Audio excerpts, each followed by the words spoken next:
புகழ். கடவுளின் படைப்பில் மிகவும் அழகான தூய்மையான படைப்பு நம் அன்னை மரியாள். உண்மையில் கடவுளின் தோட்டத்திற்காக திருவுருவெடுத்த ரோஜா. இனிமைமிகு பாடலில் குறிப்பிட்டுள்ள சாரானின் ரோஜா இவர். ரோசா மிஸ்டிகா, அதாவது தேவ ரகசிய ரோஜா அன்னையை பற்றி தான் நான் கூறப்போகிறேன். 1947 ஆண்டு முதல் இத்தாலியில் மான்டிசியாரில் தேவமாதா பேரினா கிலி என்பவருக்கு தேவ ரகசிய ரோஜா அன்னையாக காட்சியளித்தார்கள்.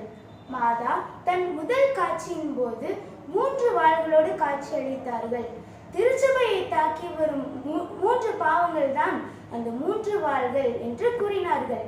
மாதா தன் அடுத்த காட்சியின் போது அந்த 3 வாள்களின் காயங்களை குணமாக்க, அதாவது நம் திருச்சபையை காப்பாற்ற தன் மார்பில் வெள்ளை, சிகப்பு, மஞ்சள் என்று 3 ரோஜா மலர்களை தாங்கி காட்சியளித்தார்கள். வெள்ளை ரோஜா ஜபத்தையும், சிகப்பு ரோஜா தவத்தையும், மஞ்சள் ரோஜா பரிகாரத்தையும் குறிக்கும். அவைகளை கத்தோலிக்க திருச்சபையில் உள்ள ஒவ்வொருவரும் கடைபிடிக்க வேண்டும் என்று வலியுறுத்தி கேட்டார்கள். மேலும் மாதத்தின் ஒவ்வொரு 13ஆம் தேதியும் மாதாவுக்கு அர்ப்பணிக்கப்பட வேண்டும் என்று கேட்டார்கள். மாதாவிடம் நீங்கள் யார் என சொல்லுங்கள் என பேரினா கேட்டபோது மாதா புன்முறுவலுடன், நான் இயேசுவின் தாய், உங்கள் அனைவருக்கும் தாய், அனைத்து துறவு சபைகளுக்கும் துறவு நிறுவனங்களுக்கும் இவ்வுலகில் வாழும் அனைத்து குருக்களுக்கும் பாதுகாப்பு பெற்று தந்திட என்னை அனுப்பியிருக்கிறார் என்று கூறினார். 7வது முறையாக டிசம்பர் 8 காட்சி கொடுத்த போது, நாமே அவள உற்பவம், தெய்வீக மகனாகிய இயேசுவின் தாய், இரக்கத்தின் அன்னை.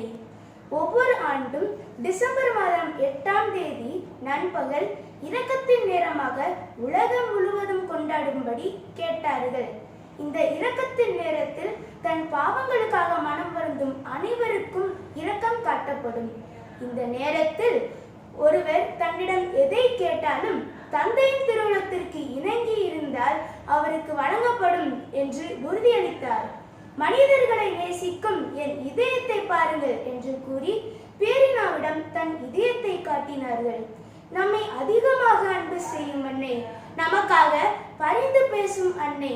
இந்த தேவ ரகசிய ரோஜா அன்னைக்கு ஜூலை மாதம் 13ஆம் தேதி அர்ப்பணிக்கப்பட்டு கொண்டாடப்படுகிறது. இந்த மாதா நமக்கு கற்றுத்தந்த ஜெபம், தவம், பரிகாரம் என்றும் புண்ணியங்களை வாழ்வாக்குவோம். ஜெபமாலை ஜெபிப்போம்.